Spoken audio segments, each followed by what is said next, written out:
You're watching InTechnology, a video cast where you can get smarter about cybersecurity, sustainability, and technology. Here are your hosts, Tom Garrison and Camille Morhart. Hello, and welcome to InTechnology. I'm your host, Tom Garrison, and with me, as always, is my co-host, Camille Morhart. And today we have an amazing guest, Tamar Eilam. She is an IBM Fellow and Chief Scientist for Sustainable Computing. She's been at IBM Research since 2000 and has 20 years of experience in pioneering disruptive technologies. She's passionate about applying innovation to address the biggest problems humanity faces today. So welcome, Tamar. Thank you. And thank you for inviting me. That's a great opportunity. Yeah, we're excited to talk about this today because we're going to talk about sustainability and try to really level set folks on what is sustainability and why does it matter and those sorts of things. So let's first, though, start off with just the basics from your point of view as an expert in the field. What is sustainability and why is it so important when it comes to computing devices? Climate change is the number one most important challenge that humanity is facing today. So as we all know, the climate is changing and it's becoming more hot, which leads to extreme events such as drought and floods. And we really cannot continue on the current trajectory, which is going to lead us basically a hothouse. And in order to change the trajectory that we're on today, the number one thing that humanity can do is to reduce the carbon in the atmosphere and reduce the carbon emission that is the result of human activity. And this cuts across all the sectors. So such as supply chain and manufacturing, and also obviously the power grid and packaging, distribution, logistics, and computing. And I'm going to get to computing next. Why is it in particularly important to focus on computing? Looking at all the sectors, why computing? Okay, so the issues that are specific to computing is that really we are at an inflection point where there are multiple trends that are obvious and that are happening today. And one is the exponential data and data transfer. Like everything is on Zoom and all these video transfer games and so on. Then there is the new emerging workloads in the cloud that are very energy hungry, such as AI. So if you look just at AI, which is obviously very popular for very good reasons, the energy for training AI jobs doubles every 3 to 4 months. So that's like crazy. Every 3 to 4 months, the energy for training AI jobs doubles. And AI is an amazing tool. We in IBM we're embracing AI, we're doing AI, we're living AI. And that's because AI can help us actually really face all of these challenges, including discovery of material for carbon capture, including analyzing satellite images and predicting climatic events. AI is a great tool. However, with power comes responsibility, as I like to say. So how can we use AI responsibly, and how can we really work to make AI more efficient? So that's the second trend. And then the third trend has to do with the demise of Dennard scaling, also known as the flattening of Moore's law. And basically what that says is that we cannot continue to expect to get the efficiency improvements from general purpose computing chips like we used to get every 2 years. You get energy efficient, more energy efficient and more energy efficient and more energy efficient. And that's because we reached the limits of physics. And that's why there is a move to specialized systems. And I will talk about specialized systems and why it's important later. But because of these three trends, data explosion, power hungry workloads, and the demise of Dennard scaling, this has caused some to raise the alarm on the increasing energy consumption of computing in general. In fact, the semiconductor Corporation published a report, a decadal report. And basically, the bottom line there is the energy for computing overall is growing in a faster rate than the energy that we're producing, period, and the power that we're producing, period. And that's a problem because obviously we need more computing, but we need more efficient computing. We've been talking about data centers, and the same applies also on clients. So the client devices themselves, you have the sort of amount of energy and amount of carbon footprint you associated with building the device, and then you have the amount of energy that it takes to operate the device. And I know one of the things, at least from my dealings in this world, I was really taken back that on for example, on a laptop, the amount of energy over the device's entire life, most of the carbon footprint is associated with building the device. About 80% of the carbon associated with the entire life of the device is associated with building it. Only 20% is in use. On the server side, it's exactly the opposite. It's 20% is embodied in building the server, and 80% is over its life, operational life. And the interesting thing is that a server's carbon footprint is about 10x what a client is over its life. So it's depending on which kind of device you're talking about, and you want to reduce the carbon, you would have a very different set of actions to try to reduce that carbon footprint depending on the type of device you're using. Exactly. And I was also astonished to discover this fact. I learned about it a few months ago, and it's really mind-boggling that you see this difference. And indeed, you're introducing the second dimension. So when I talked before about the energy for IT, the power usage effectiveness, and the source of the energy, the carbon emission factor, I was only referring to the operations phase of the life cycle. But another dimension here is the entire life cycle of that compute device. And you're exactly right. When it comes to the end users, consumer devices such as laptops and iPhones and all of these devices, manufacturing the device is where most of the carbon footprint goes to. And that's why I was like resisting buying a new iPhone, because I didn't want to have that carbon footprint. I'm like, fix it for me. But sometimes you have no choice, right? And when it comes to the servers, it's actually the opposite. And then in a data center, the question becomes, where do I go and buy a new, more efficient server? And it's really a balancing act between sort of a step function in the life cycle when you buy a new server. So there is this manufacturing carbon footprint that goes together with that, but you may gain in efficiency. So you may become more efficient as you run the server and you run the software, because servers become more efficient. So that's exactly the way to think about it. Can you explain, what kinds of things, what kinds of practices we're doing sort of globally that are not helping us, over the last 20 years? And then what kinds of things are truly do you think we're there? You said it's a tipping point for the climate, but is there a tipping point for us and what we can do with technology at this point? Or are we just still marching down this path with arrows going up and down?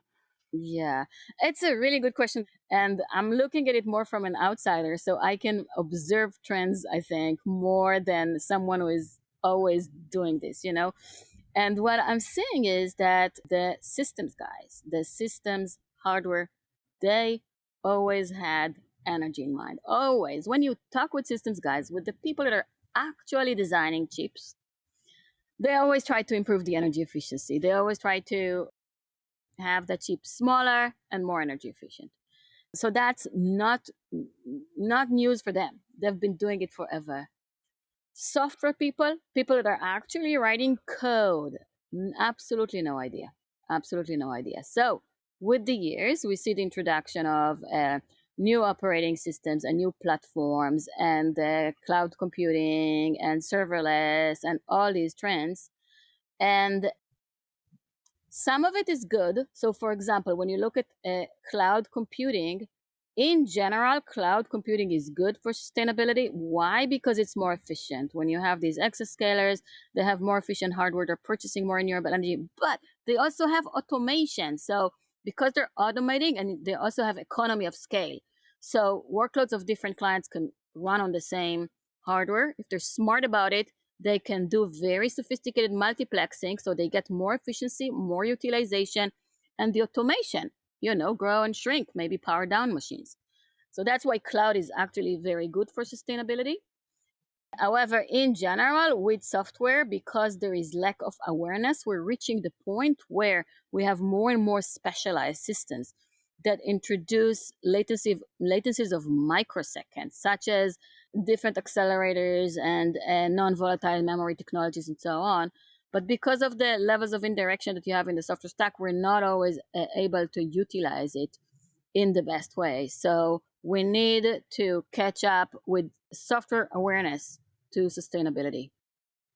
And I'm not sure if I answered your question, because maybe your question was a little bit broader than that. I was really focusing on sustainable computing. Yeah, well, I mean, it is broader also, I guess. Thank you for that specific answer on computing. And then I guess just, do you have a more general answer as well for technology? I mean, we can keep it to technology, but look, the way I look at it, technology is our only chance to combat climate change. We can't undo the Industrial Revolution, and we can't undo the Industrial Revolution because we have too many people living on Earth, and we can't feed all these people, so we can't reverse the clock. Okay? So technology and innovation is our only chance to combat climate change. And science, obviously. So we're making advances. We need to obviously completely transform the power grid. We need to introduce optimization in the way we're leveraging renewable energy, which is the big thing. The thing with renewable energy is that it's dynamic by its nature. It's not constant, so it's not predictable. When you have wind, then you have wind power. When you don't have wind, you don't have wind power. If you have clouds, you're getting less of solar energy, right? So how to deal with this unpredictability? We need to have ways to control or manage the load, and to be able to plug it into our smart cities in the best way. And we're not there yet. But what is going to save us? the only chance we have is introduce AI, introduce innovation in order to manage this. Now, one place where I think that is a best match for the dynamicity of renewable energy is cloud computing. Why? Because of its dynamic nature, workloads can actually move with containers. Workloads can actually move to different zones, to different regions, and different tasks can run at different times. So you can actually match the dynamicity of the cloud computing with the dynamicity of the grid, and thus maximize the usage of renewable energy. You can't move a hospital. You can't take the hospital and move all the patients to a different region where you have more renewable energy at certain times of the day. It's not even you have more. It's you have more at certain times of the day. But you can do it with cloud workloads, and I know many people, including us, are developing the technology to do that. So Tamar, you talked a bit about the hardware elements, and I think most people, when they think about sustainability, they think about things like, I don't know, recycling and whatever. It's physical, the physical embodiment, and I think most people also kind of understand the efficiency of performance, like, how much work can you get done for the amount of energy you put in, just like miles per gallon in your car. So I think they kind of get that. But what I don't think people necessarily internalize as much in the technology world is the importance of software, and how you can have the exact same device, physical device, and in one sense running certain code and having a vastly different carbon footprint than the exact same machine but running different code. And so can you speak a little bit about where are we at from an industry standpoint on sustainable software, sustainable code that runs on these devices? I think we're really just scratching the surface. We're really just starting. So from a high level, you need to divide two different things. There is the code, there is the actual code that implements the algorithm. Okay. Obviously, if you have an algorithm that is more efficient, and it's going to consume less energy. Then there is how you deploy the software. Okay. So if you have most of the applications today are distributed, where you put the data and where do you put the compute? You want to put them in the same location. Okay. So this is called like co-placement of that data and compute. So you save on the communication overhead here. And then there is the aspect of management of the data. So of the code. So everything around the management is so important. And I don't think that people realize it. But if you take a platform such as Kubernetes, there is a placement algorithm there. So code is packaged as containers. Containers are lightweight. That's a good thing. But then as you get more and more pods, there is a component there that places the pods on the node. How you place the pods on the node will have an effect on efficiency. How you determine the size of the container, because the users don't know. So they come up with a size for the container. It's too big. So vertical scaling is what we call it. Dynamically changing the size of the container will have an effect on efficiency.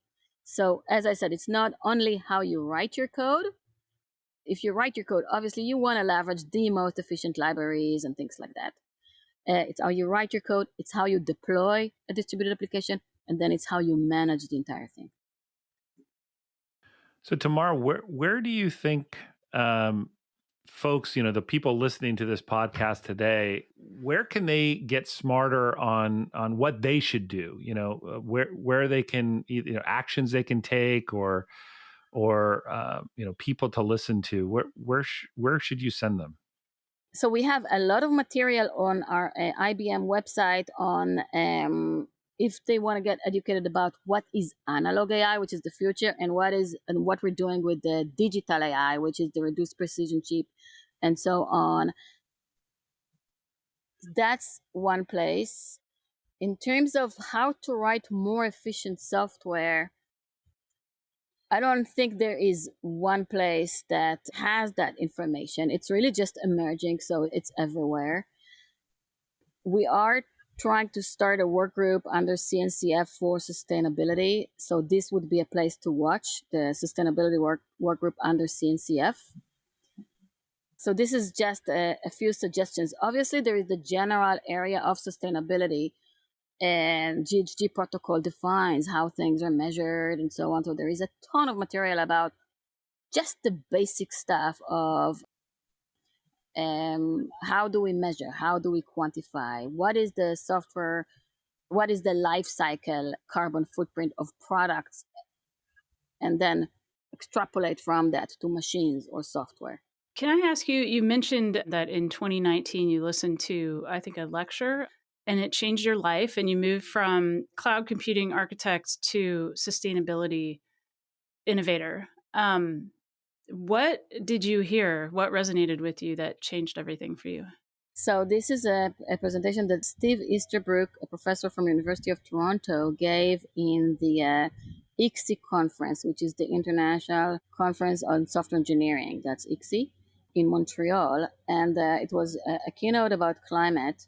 He's a technologist that made the shift exactly like me to just work on climate. And what he said, this is, I think, June 2019, is that the UN report from 2018 that was very grave was actually really underestimating the problem that we're facing. And the reason why it's underestimating the problem is because it didn't take into account the interrelationship between multiple different systems, such as the permafrost melting in the North Pole, resulting in the release of methane to the atmosphere, which is even accelerating the global warming even more. And as exactly as he said the research is going to come out. I followed it after I listened to this presentation, and indeed, research started coming out about saying the 2018 very grave report is underestimating the problem that we're facing. And basically what he says, and the takeaway from this talk, was three different things. Is one, talk about it. Talk about climate everywhere, which is what we're doing now. Two is be political. And what I mean by be political is take any opportunity to vote, any opportunity that you have. And three, make it your job if you can. As I said, it sort of caught me and I couldn't stop thinking about it.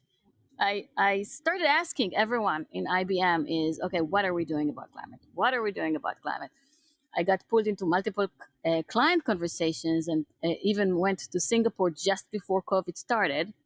And then in January 2020, IBM Research decided to start a new program, which is called the Future of Climate. And I immediately joined. And then COVID hit and we all went down and started working together on Future of Climate. And that's where I am until today. That's great. So, Tamar, this has been a great conversation, I think, to get people starting to think, even if they haven't before that, about the intricacies around sustainability and how it relates to computing. And there's so much more that's going to be coming. So thank you for coming in. And we look forward to all of the exciting sort of discoveries that are going to be in this area moving forward. Never miss an episode of InTechnology by following us here on YouTube or wherever you get your audio podcasts. The views and opinions expressed are those of the guests and author and do not necessarily reflect the official policy or position of Intel Corporation.